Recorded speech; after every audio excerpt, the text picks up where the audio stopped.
সর্বদূর দেনে একটা সম্মেলন দিয়া আগামী বাংলাদেশ ইসলামের বাংলাদেশ। পৃথিবীতে কোথাও সম্মেলন দিয়া ইসলাম হয়েছে নি? খন্তি মার্কায় ভোট দিলেই তো আগামী বছর ইসলাম হবে। আগামী ফেব্রুয়ারিতে খন্তি মার্কায় ভোট দিয়ে দিলে ইসলাম এসে যাবে এদেশে। ধোকায় আসি, ধোকা ধোকা।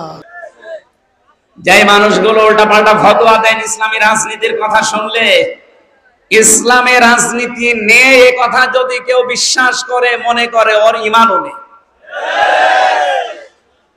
কারণ আল্লাহ যেটা পারে ওইটা অন্য কেউ পারে, এই বিশ্বাস করার নাম শিরিক। আর শিরিক যারা করে তারা মুশরিক। আর মুশরিক মরে গেলে কোনো ফতোয়া নেই, ও ডাইরেক্ট জাহান্নাম। আমি বলছি না যে এরকম একটা মাহফিল দিয়ে ইসলাম কায়েম হয়ে যাবে না, কিন্তু এটা ইসলাম কায়েম করার একটা সিস্টেম, একটা মাধ্যম। যতগুলো মাধ্যম পৃথিবীতে আছে তার ভেতরে এইটাও একটা মাধ্যম আমরা মনে করি, এটাই করা লাগবে তা না। আপনাকে আমি আহ্বান জানাচ্ছি, এটা যদি আপনার ভালো না লাগে, যেটা ভালো লাগে আপনি সেটা করেন, তারপরেও মানুষের তৈরি করা আইনের পেছনে থাকবেন না।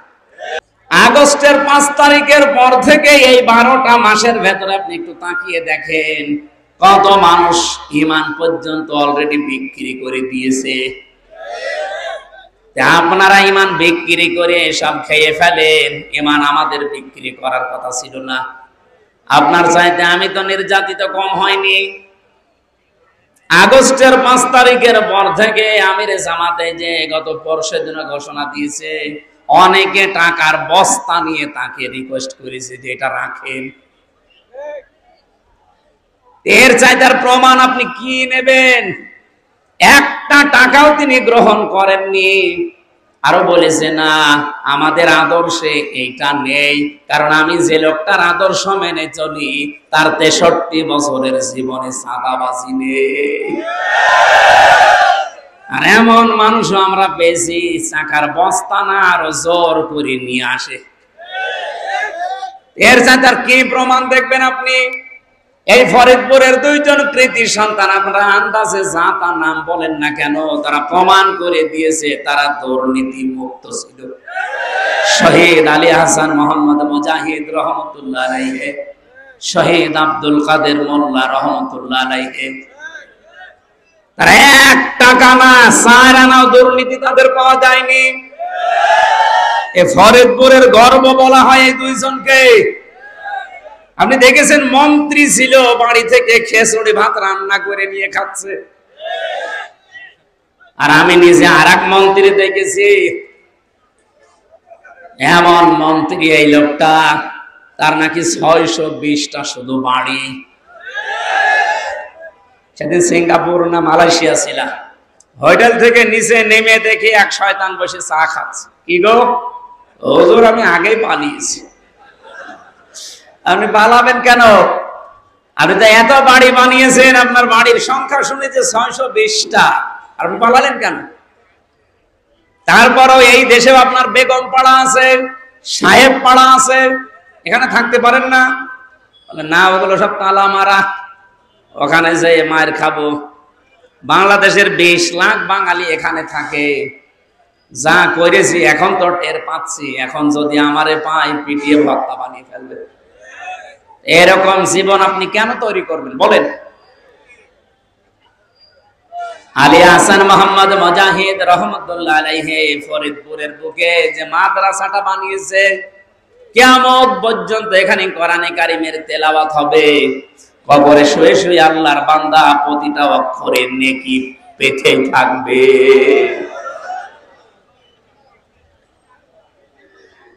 মানুষ শুধু প্রশ্ন করে যে আপনারা কিছু দেখান, তা কি দেখাবে? এর চাইতে আপনি বলেন তো, এর চাইতে আর কি দেখানো যায়? যে মন্ত্রী 4 আনা দুর্নীতি নেই, বাড়ি থেকে খিচুড়ি রান্না করে মন্ত্রণালয়ে বসে বসে খাচ্ছে, এর চাইতে আর কি দেখবেন? তাও আপনার জেলার মানুষ। এক কথা বলেন, যেই দলের দ্বারা ইসলাম কায়েমের সম্ভাবনা বেশি, নবীজির নির্দেশ, তোমরা সেই দলের পেছনে থাকবা, সাপোর্ট করবা। বাংলাদেশে যত দল আছে, আমি তো এই দল ছাড়া আর দেখতে পাচ্ছি না, এই জন্য বাধ্য হয়ে এখন সাপোর্ট করছি। আপনি বলেন ইউনিয়ন থেকে একেবারে আন্তর্জাতিক জীবন পর্যন্ত প্রত্যেকটা দিক আর বিভাগ স্বচ্ছ এবং সততা ইখলাস নিয়ে চালানোর মতো কোন দলে আপনি প্রত্যেক বিভাগে পাবেন? হ্যাঁ, হয়তো কিছু বিভাগে পাওয়া যাবে, প্রতিটা বিভাগে পাওয়া যাচ্ছে না। কিন্তু এদের ভেতরে লোক ওইভাবে তৈরি করা নেই। যে মানুষগুলো উল্টাপাল্টা ফতোয়া দেন ইসলামী রাজনীতির কথা শুনলে, ইসলামের রাজনীতি নেই এ কথা যদি কেউ বিশ্বাস করে, মনে করে ওর ঈমানও নেই। আমি বলছি না যে এরকম একটা মাহফিল দিয়ে ইসলাম কায়েম হয়ে যাবে না, কিন্তু এটা ইসলাম কায়েম করার একটা সিস্টেম, একটা মাধ্যম। যতগুলো মাধ্যম পৃথিবীতে আছে তার ভেতরে এইটাও একটা মাধ্যম আমরা মনে করি, এটাই করা লাগবে তা না। আপনাকে আমি আহ্বান জানাচ্ছি, এটা যদি আপনার ভালো না লাগে, যেটা ভালো লাগে আপনি সেটা করেন, তারপরেও মানুষের তৈরি করা আইনের পেছনে থাকবেন না। কারণ আল্লাহ যেটা পারে ওইটা অন্য কেউ পারে, এই বিশ্বাস করার নাম শিরিক। আর শিরিক যারা করে তারা মুশরিক। আর মুশরিক মরে গেলে কোনো ফতোয়া নেই, ও ডাইরেক্ট জাহান্নাম। একে আমি মানালাম। ইন্নাহু মা ইউশরিক বিল্লাহি ফাকাদ হারামাল্লাহু আলাইহিল জান্নাহ। যে নবীর নাম নিয়ে আমরা আলোচনা করছি, হযরত ইব্রাহিম, তার পিতা ছিল মুশরিক। কি ছিল? তার পিতা পর্যন্ত কিয়ামতের ময়দানে শুকরের এই যে গলায় যে কি লাগায়, সেন নাকি শিকল, এইটা লাগিয়ে তাকে টানতে টানতে নিয়ে যাওয়া হবে। উনি আল্লাহর কাছে দরখাস্ত দিয়ে শেষ পর্যন্ত বলবে, আমার বাবারে মাফ করে দেন। মা কানা লিন নাবিয়্যি ওয়াল্লাযীনা আমানু ওয়া ইস্তাগফিরু লিল মুশরিকিন ওয়ালাউ কানু উলি কুরবা মিন বাদি মা তাবাজ্জানা লাহুম আন্নাহুম আসহাবুল জাহিম। সম্মানিত ফরিদপুরবাসী, আমি এক কথায় যে কথাটা বলতে চাই, সত্যকে সত্য জানার পরেও যদি কেউ বিশ্বাস না করে, না মানে, ও শুধু সত্য কথা বললেই সত্যবাদী হয় না। ইব্রাহিম আলাইহিস সালাম তিনি সত্যকে অনুসন্ধান করছিলেন, কখনো তারকা, কখনো সূর্য, কখনো চন্দ্র। সর্বশেষ তিনি বলেছিলেন, ইন্নী ওয়াজ্জাহতু ওয়াজহিয়া লিল্লাযী ফাতারাস সামাওয়াতি ওয়াল আরদা হানিফা ওয়া মা আনা মিনাল মুশরিকিন। আলহামদুলিল্লাহির রহিমির রহমান আল্লাযী খালাকানা লিল ইবাদাতি ওয়াল জান ওয়া খাসানা বিত তাকরীমি বাইনাল হায়াওয়ান ওয়া নাশহাদু আল্লা ইলাহা ইল্লাল্লাহ ওয়াহদাহু লা শারীকা লাহ শাহাদাতাম মুওসিলাতান ইলাল জিনান ওয়া নাশহাদু আন্না মুহাম্মাদান আবদুহু ওয়া রাসূলুহুল মাবউসু ফিনা বিল হুদা ওয়া দীনিল হাক্কি লিইয়ুযহিরাহু আলাল আদিয়ান সাল্লাল্লাহু আলাইহি ওয়া আলা আলিহি ওয়া আসহাবিহিল কিরাম মা দামা শামসু ওয়াল কমারু বিজিরিয়ান ওয়ান নাজমু ওয়াশ শাজারু ইয়াসজুদান ওয়াস সামা'a রাফa'ahu ওয়া ওয়াদা'al মিজান ফাকাদ ক্বালা আল্লাহু তাআলা ফি কালামিহিল মাজিদ ওয়া কুরআনিহিত التوحيد أعوذ بالله من الشيطان الرجيم بسم الله الرحمن الرحيم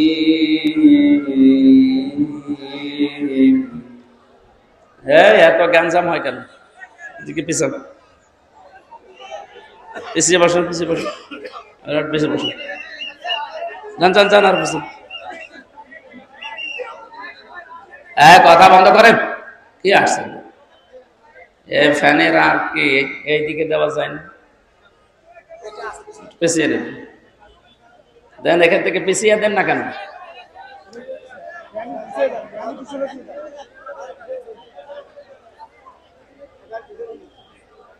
নেন নেন, তাড়াতাড়ি করেন।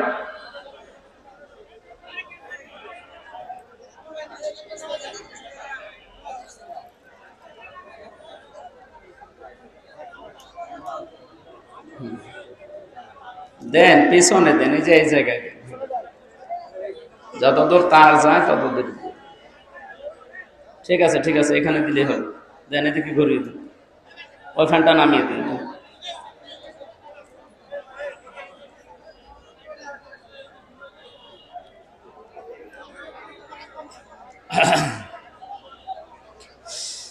واذكر في الكتاب إبراهيم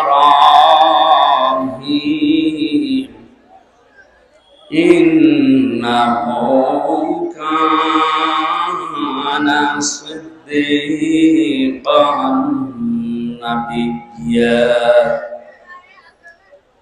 واذكر في الكتاب إبراهيم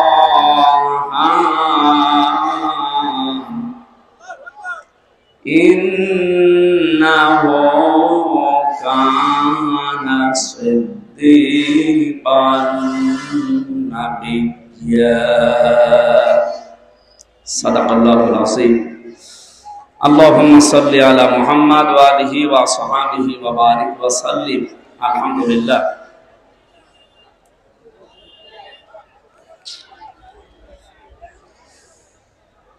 বাংলাদেশের ঐতিহ্যবাহী জেলা ফরিদপুর ওলামা বিভাগ মধুখালী শাখার উদ্যোগে তাফসীরুল কোরআন মাহফিল মধুখালী ঈদগাহ ময়দানে।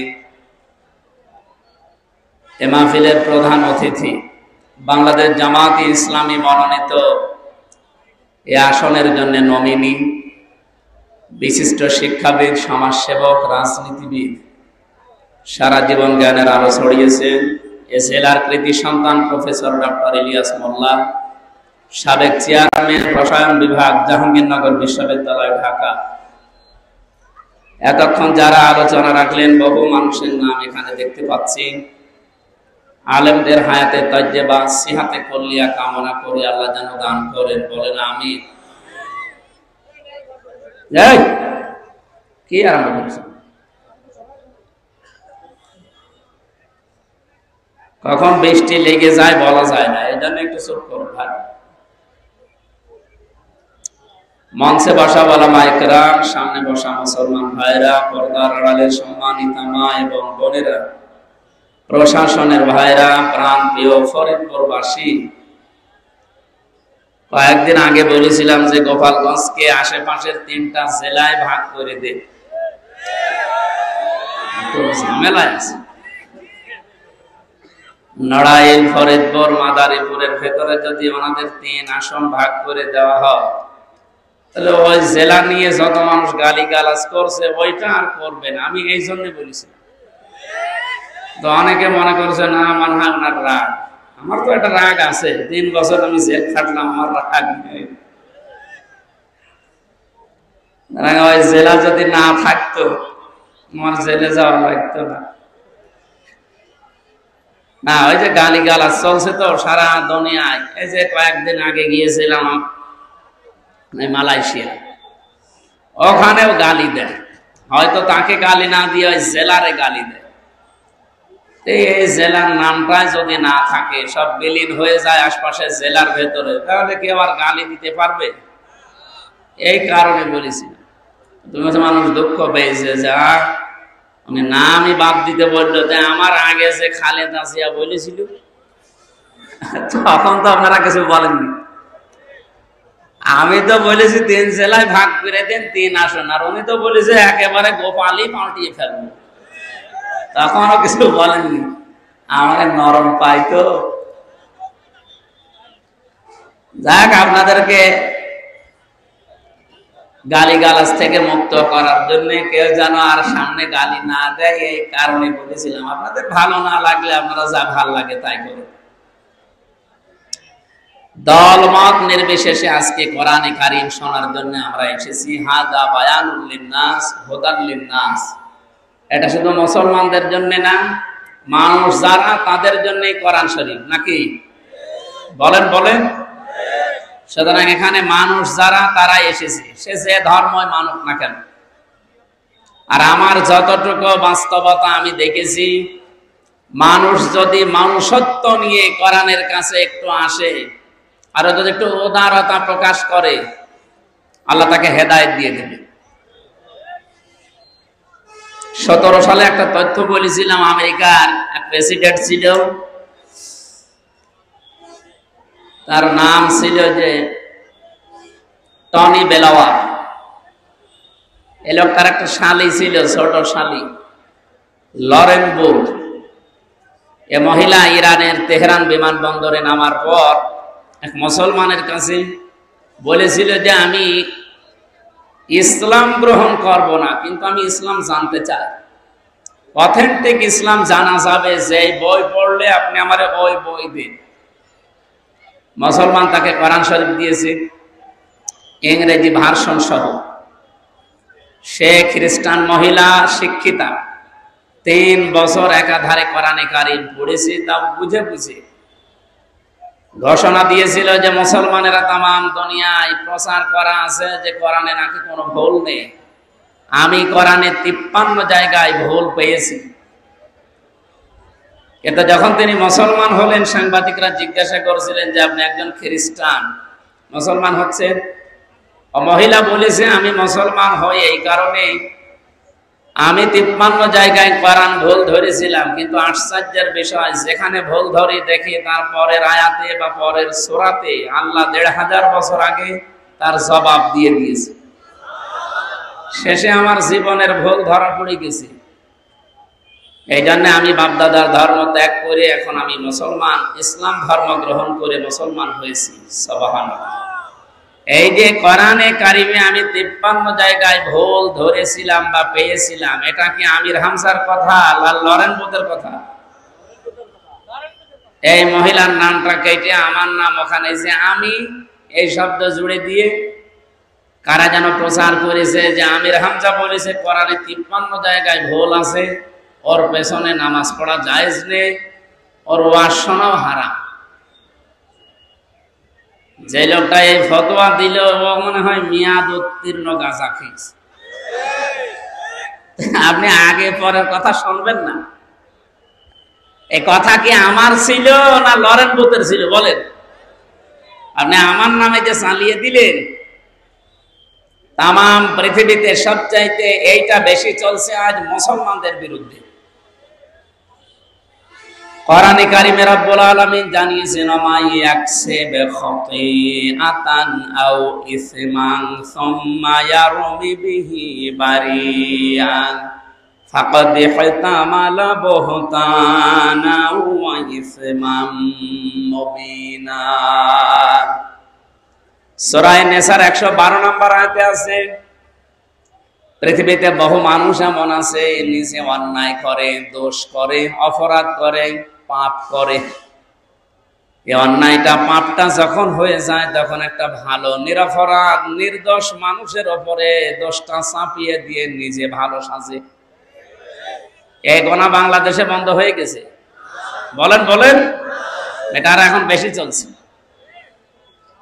আল্লাহ পাক বলেন ফাকাদ ইহতামালা বুহতানা ওয়া ইসমান মুবিনা, সে যেন প্রকাশ্য পাপের বোঝা বহন করে নিয়ে বেড়াচ্ছে। আমার মনে হয় অপরাধ যদি দেখার সিস্টেম থাকতো, যেটা কিয়ামতের ময়দানে দেখা যাবে, যে যেই ধরনের অপরাধ পাপ গোনা দুনিয়ায় করবে, কিয়ামতের দিন আল্লাহ তার 3.5 হাত বডির ভেতরে এটা ফুটিয়ে তুলবে।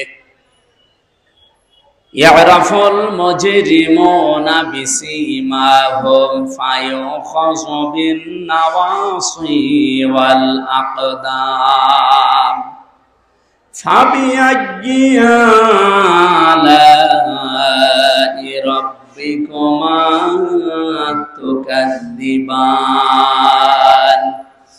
জবান খুলে কোরআনের সোনালী আয়াতটা পড়েন, ফাবিআইয়ি আলাই রাব্বিকুমা তুকাযযিবান। আল্লাহ পাক বলেন কিয়ামতে কোন অপরাধীকে আমি জিজ্ঞাসা করব না তার অপরাধ সম্পর্কে। অপরাধী তাদের শরীরের ভেতরে অপরাধ ফুটে উঠবে, তাদের কদম ধরে চুল ধরে অপমানজনক অবস্থায় সুম্মা ফি সিলসিলাতিন দারউহা সাবউনা যিরাআন ফাসলুকু 70 গজ শিকল দিয়ে তাদেরকে বাঁধা হবে। খুযুহু ফাগুল্লুহু সুম্মাল জাহিমা সাল্লু, ফেরেশতাদেরকে বলা হবে ধরো, ঊর্ধ্বমুখী করে জাহান্নামের দিকে নিয়ে যাও। এই আয়াত থেকে আমি একটা প্রমাণ পেয়েছি, পৃথিবীতে মানুষের বিচার আর কিয়ামতে আল্লাহর বিচারের ভেতরে পার্থক্য এইটাই। দুনিয়ার কোন বিচারক সাক্ষী ছাড়া রায় দিতে পারে না, অপরাধীকে জিজ্ঞাসা করা ছাড়া রায় লিখতে পারে না। কিন্তু মহান আল্লাহ দুনিয়ার কোন অপরাধীকে জিজ্ঞাসা করবে না তার অপরাধ সম্পর্কে, তার শরীরের ভেতরে অপরাধের চিহ্নগুলো আল্লাহ ফুটিয়ে তুলবে। এই আয়াতটা যেই দিন থেকে পড়েছি, সে কোরআন শরীফ যেবার ধরেছিলাম সেই 2000 সাল থেকে শুরু করে আয়াতটা নিয়ে সবচাইতে বেশি আমি ভেবেছি এই আয়াতটা নিয়ে। কিয়ামতের দিন আল্লাহ তো কোনো অপরাধীকে জিজ্ঞাসা করবে না যে এইটা করেছিলি, তার শরীরের ভেতরে অটোমেটিক ওইটা ভেসে উঠবে, কপালে ভেসে উঠবে, চেহারার ভেতরে ভেসে উঠবে, তার হাতে, শরীরে, পিঠে। আল্লাহ পাক বলেন এমনকি অপরাধের বোঝাটা তার পিঠের উপরে আমি আল্লাহ চাপিয়ে দেব। অহম ইয়াহমিলুনা আওজারহুম আলা যুহুরিহিম, তারা বহন করে নিয়ে বেড়াবে তাদের অপরাধগুলো। আল্লাহ এখানে আওজার না দিয়ে যদি ঝার শব্দটা দিতেন, বাংলার মানুষেরা খুব ভালো করে শোনেন, কোরআনের কথা বলছি, রব্বুল আলামিন যদি আয়াতের ভেতরে ঝার শব্দটা দিতেন, জার মানে বোঝা, আওজার মানে বোঝার সমূহ। আল্লাহ পাক বলেন তারা তাদের পাপের বোঝাগুলো পিঠের উপরে নিয়ে বহন করে বেড়াবে।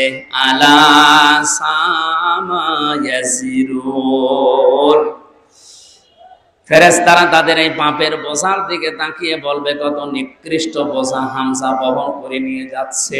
বলেন নাউজুবিল্লাহ। আমার দৃষ্টিতে যেটা আয়াত থেকে এসেছে, আল্লাহ রাব্বুল আলামিন ঝাড় দিয়ে এই ভীতিটা আমাদেরকে দিতে চেয়েছেন। আমার এই যে 33 বছর, এখন এই বয়সে আমি মনে করেন এক এক বছরে 1 মন করে গোনা করেছিলাম। 33 মন গোনা নিয়ে যদি এখন আমি মারা যাই, মরণের পরে যদি আল্লাহ আমার পিঠের উপরে গোনাগুলো বোঝা আকারে চাপিয়ে দেয়, মনে করেন 33টা বোঝা 1 মন করে, আমার বিচার শেষ হয়ে যাওয়ার কথা। কিন্তু আওজার দিয়ে আমরা বিপদে আছি। আমি যতগুলো তাফসীর দেখেছি, এখানে আলেম যারা তারা বলবেন, মুফাসসিরিন ইকরাম আমার যতগুলো তাফসীর দেখা সবাই একমত। আমি হয়তো 33 বছর বয়সে 33 মন গোনা নিয়ে মারা গেলাম, কিন্তু কিয়ামতের দিন আসতে আসতে আমার গোনার বোঝা হয়ে যাবে 33,000 মন। প্রশ্ন আসতে পারে এটা অবিচার না? না, কারণ আমার এই 33 বছরে আমি এমন এমন কাজের আঞ্জাম দিয়েছি, এমন এমন কাজ করেছি, আমি মারা গেছি কিন্তু কাজ মারা যায়নি। আমি এমন একটা দল গঠন করে রেখে গেলাম, আমি তো মরে গেছি 70 সালে 75 সালে, কিন্তু আমার দল তো মরে যায়নি। দল 180 মাইল বেগে চালাচ্ছে। এরকম দল দেশে নেই। এশার নামাজের পরে যদি তুলে দিতেন, আমি ঘন্টাখানিক কথা বলতে পারতাম। বসে আছি সে মাগরিবের পর থেকে, আপনারা দেরি করে ফেললেন। আমাদের জাতির পিতা ইব্রাহিম আলাইহিস সালাম সম্পর্কে কিছু গুরুত্বপূর্ণ তথ্য আমাদের জীবনের জন্য যেগুলো দরকার, এই আয়াতটাই পড়েছিলাম। সূরা মারিয়ামের 41 একটা মাত্র আয়াত পড়েছি। এখান থেকে কিছু তথ্য আমরা পেতে চাই এবং দিতে চাই। বৃষ্টি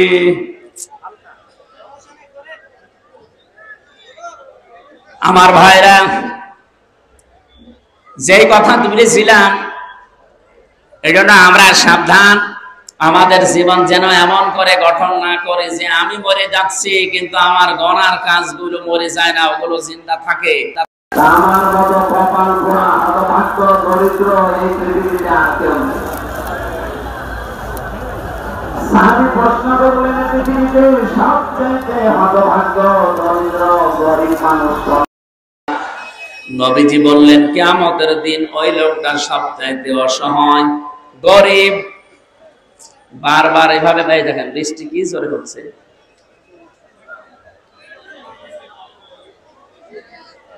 সুবহান, এক কোরআন শরীফ থেকে রাখুন, পাঠিয়ে দিন। সুবহানাল্লাহ আলহামদুলিল্লাহ লা ইলাহা ইল্লাল্লাহ সুবহানাল্লাহ।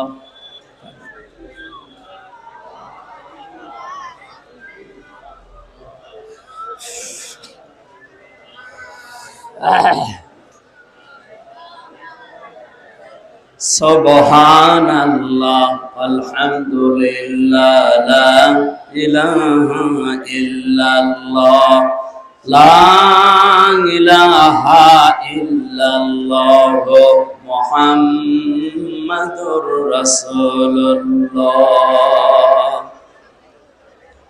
ফরিদপুরবাসী আমরা সব বাদ দিলাম। ভূমিকায় যত কথা ছিল রাসূলের উপরে একবারে দরুদ আর সালাম পাঠ করে সূরা মারিয়াম 41 নাম্বার আয়াত, একটা মাত্র আয়াত যেহেতু পড়েছি, হক আদায় করা দরকার। আল্লাহ রাব্বুল আলামিন বলেন, ওয়াযকুর ফিল কিতাবি ইব্রাহিম, আমার এই কিতাবে কোরআনে কারিমে আমি ইব্রাহিম নবীর আলোচনা তোমাদেরকে শোনালাম। স্মরণ করো ওই সময়ের কথা, ইব্রাহিম আলাইহিস সালাম সম্পর্কে। হে নবী, আমার কিতাব কোরআনে আমি কি বলেছি আপনি দেখেন।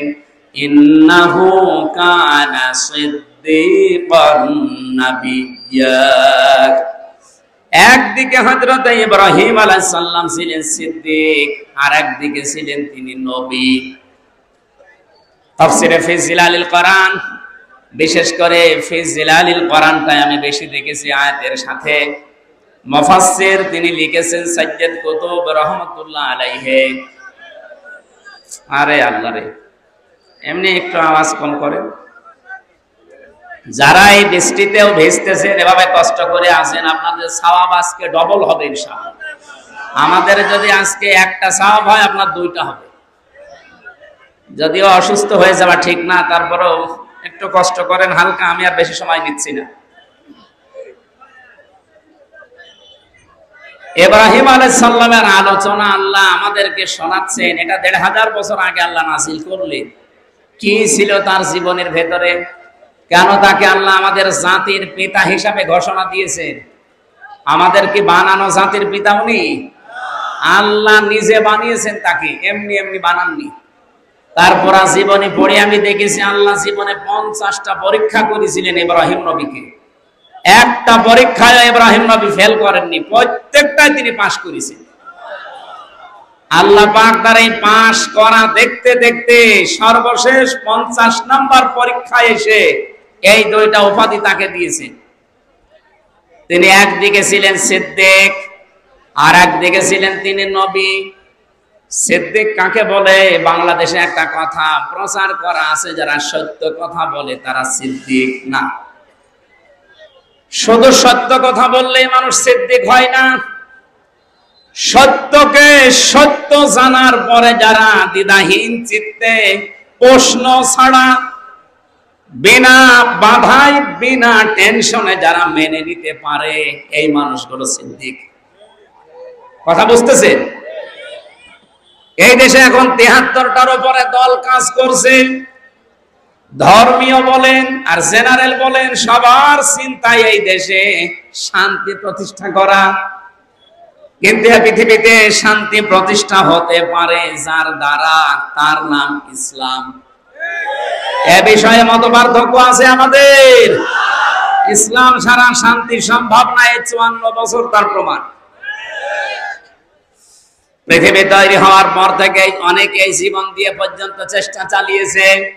আপনি লেনিনের জীবনী পড়েন, কার্ল মার্কসের জীবনী পড়েন, মাও সেতুংয়ের জীবনী পড়েন, ওদের জীবনী পড়ে আমি দেখেছি জীবনটাই শেষ করে দিয়েছে শান্তি প্রতিষ্ঠার জন্য, সমাজতন্ত্রের জন্য। জীবন শেষ করে দিয়েছে, কিন্তু শান্তি দুনিয়ায় কাঙ্ক্ষিত মানের দিতে তারা পেরেছে।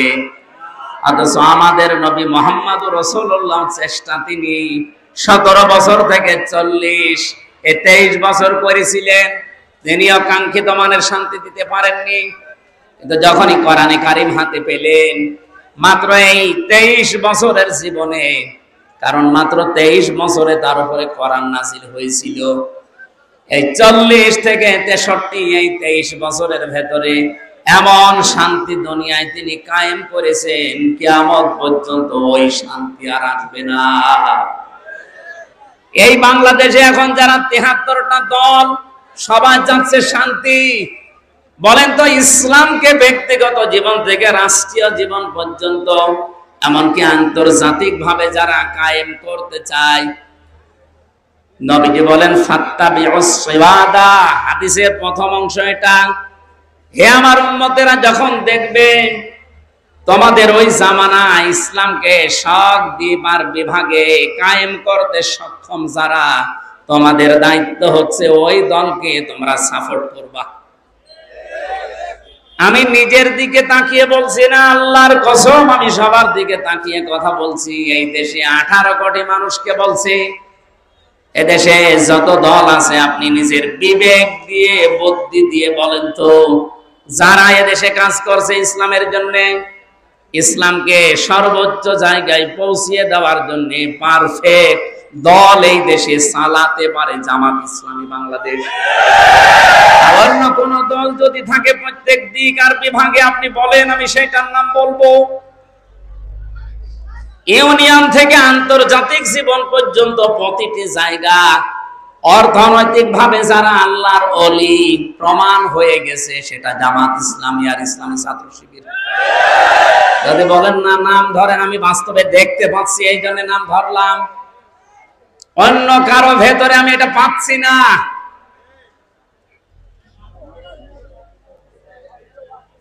আগস্টের 5 তারিখের পর থেকে এই 12টা মাসের ভেতরে আপনি একটু তাকিয়ে দেখেন, কত মানুষ ঈমান পর্যন্ত অলরেডি বিক্রি করে দিয়েছে। আপনারা ঈমান বিক্রি করে সব খেয়ে ফেলেন, ঈমান আমাদের বিক্রি করার কথা ছিল না। আপনার চাইতে আমি তো নির্যাতিত কম হয়নি। আগস্টের 5 তারিখের পর থেকে আমিরে জামাতে যে গত পরশুর দিন ঘোষণা দিয়েছে, অনেকে টাকার বস্তা নিয়ে তাকে রিকোয়েস্ট করেছে যে এটা রাখেন। এর চাইতার প্রমাণ আপনি কি নেবেন? একটা টাকাও তিনি গ্রহণ করেননি। আরো বলেছে না, আমাদের আদর্শে এইটা নেই, কারণ আমি যে লোকটার আদর্শ মেনে চলি তার 63 বছরের জীবনে চাঁদাবাজি নেই। আর এমন মানুষও আমরা পেয়েছি, চাকার বস্তা না আরো জোর করে নিয়ে আসে। এর চাইতে কি প্রমাণ দেখবেন আপনি? এই ফরিদপুরের 2 জন কৃতি সন্তান, আপনারা আন্দাজে যা তার নাম বলেন না কেন, তারা প্রমাণ করে দিয়েছে তারা দুর্নীতি মুক্ত ছিল। শহীদ আলী হাসান মোহাম্মদ মুজাহিদ রহমতুল্লাহ আলাইহি, শহীদ আব্দুল কাদের মোল্লা রহমতুল্লাহ আলাইহি, তারা 1 টাকা না 4 আনাও দুর্নীতি তাদের পাওয়া যায়নি। এ ফরিদপুরের গর্ব বলা হয় এই 2 জনকে।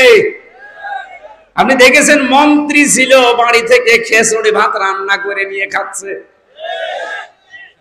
আর আমি নিজে আরেক মন্ত্রী দেখেছি,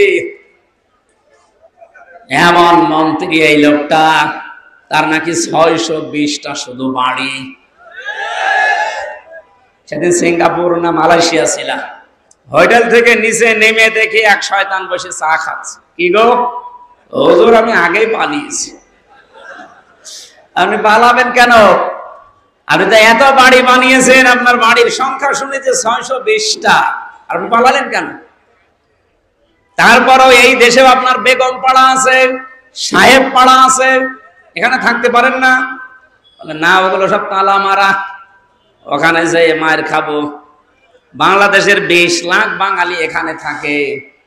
যা করেছি এখন তো টের পাচ্ছি, এখন যদি আমারে পাই পিটিয়ে ভর্তা বানিয়ে ফেলবে। এরকম জীবন আপনি কেন তৈরি করবেন বলেন?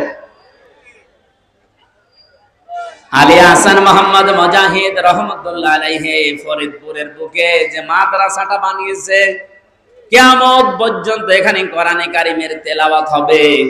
কবরে শুয়ে শুয়ে আল্লাহর বান্দা প্রতিটা অক্ষরে নেকি পেতে থাকবে।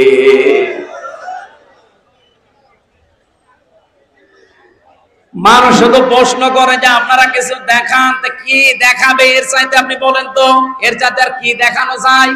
যে মন্ত্রী সায়রানা দুর্নীতি নেই, বাড়ি থেকে খিচুড়ি রান্না করে মন্ত্রণালয়ে বসে বসে খাচ্ছে, এর চাইতে আর কি দেখবেন? তাও আপনার জেলার মানুষ। এক কথা বলেন, যেই দলের দ্বারা ইসলাম কায়েমের সম্ভাবনা বেশি, নবীজির নির্দেশ, তোমরা সেই দলের পেছনে থাকবা, সাপোর্ট করবা।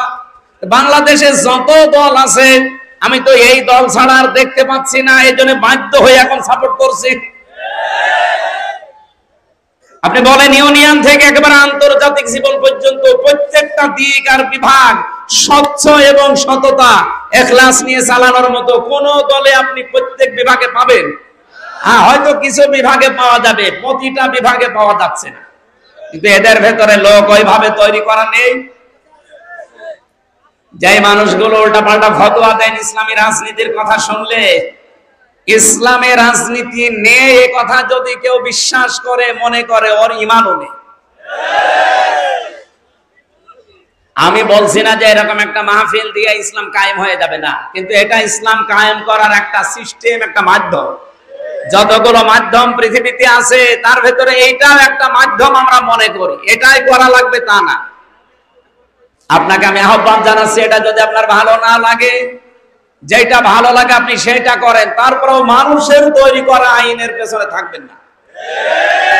কারণ আল্লাহ যেটা পারে ওইটা অন্য কেউ পারে, এই বিশ্বাস করার নাম শিরিক। আর শিরিক যারা করে তারা মুশরিক। আর মুশরিক মরে গেলে কোনো ফতোয়া নেই, ও ডাইরেক্ট জাহান্নাম। একে আমি বানালাম, ইন্নাহু মা ইউশরিক বিল্লাহি ফাকাদ হারামাল্লাহু আলাইহিল জান্নাহ। যে নবীর নাম নিয়ে আমরা আলোচনা করছি, হযরত ইব্রাহিম, তার পিতা ছিল মুশরিক। কি ছিল? তার পিতা পর্যন্ত কিয়ামতের ময়দানে শুকরের এই যে গলায় যে কি লাগায়, চেন নাকি শিকল, এইটা লাগিয়ে তাকে টানতে টানতে নিয়ে যাওয়া হবে। উনি আল্লাহর কাছে দরখাস্ত দিয়ে শেষ পর্যন্ত বলবে, আমার বাবারে মাফ করে দেন। আল্লাহ বলেন, সাবধান, মা কানা লিল মুশরিকিনা আইয়ামুরু মাসাদ আইয়ামুরু মা কানা লিল মুশরিকিনা মা কানা লিন নাবিয়্যি ওয়াল্লাযীনা আমানু ওয়া ইস্তাগফিরু লিল মুশরিকিন ওয়ালাউ কানু উলি কুরবা মিন বাদি মা তাবাজ্জানা লাহুম আন্নাহুম আসহাবুল জাহিম। সম্মানিত ফরিদপুরবাসী, আমি এক কথায় যে কথাটা বলতে চাই, সত্যকে সত্য জানার পরেও যদি কেউ বিশ্বাস না করে, না মানে, ও শুধু সত্য কথা বললেই সত্যবাদী হয় না। ইব্রাহিম আলাইহিস সালাম তিনি সত্যকে অনুসন্ধান করছিলেন, কখনো তারকা, কখনো সূর্য, কখনো চন্দ্র। সর্বশেষ তিনি বলেছিলেন, ইন্নী ওয়াজ্জাহতু ওয়াজহিয়া লিল্লাযী ফাতারাস সামাওয়াতি ওয়াল আরদা হানিফা ওয়া মা আনা মিনাল মুশরিকিন। না, পরিবেশ আমাদের অনুকূলে আর নেই, বাইরে চলে যাচ্ছে কন্ট্রোলে, বৃষ্টি জোরে আসতেছে। আমার মনে হয় এখন আর চালানো ঠিক হবে না। মসজিদ নেই, আশপাশে বড় মসজিদ নেই। মসজিদে যাবেন, মসজিদে যাবেন, মসজিদে গেলে হয় না, বৃষ্টিতে জোরে চলে আসতেছে। আল্লাহুম্মা আমিন। লা হাওলা ওয়ালা কুওয়াতা ইল্লা বিল্লাহিল আলিয়্যিল আযীম। আল্লাহ যেভাবে আরম্ভ করেছিলাম, কয়েক ঘন্টা আমরা কথা বলতাম, যতটুকুই বলেছি তুমি আমাদের আমল করার তৌফিক দাও। এ বিশাল আয়োজনে যারা শ্রম দিয়েছে, প্রত্যেকের শ্রম কবুল আর মঞ্জুর করে নাও। আগামীতে অনুষ্ঠানটা করানোর জন্য আরো বিশাল আকারে কবুল করো। আমাদেরকে জাতির পিতা ইব্রাহিমের মতো সিদ্দিক বানিয়ে দাও। সিদ্দিক হয়ে কিয়ামতে তার সাথে যেন আমরা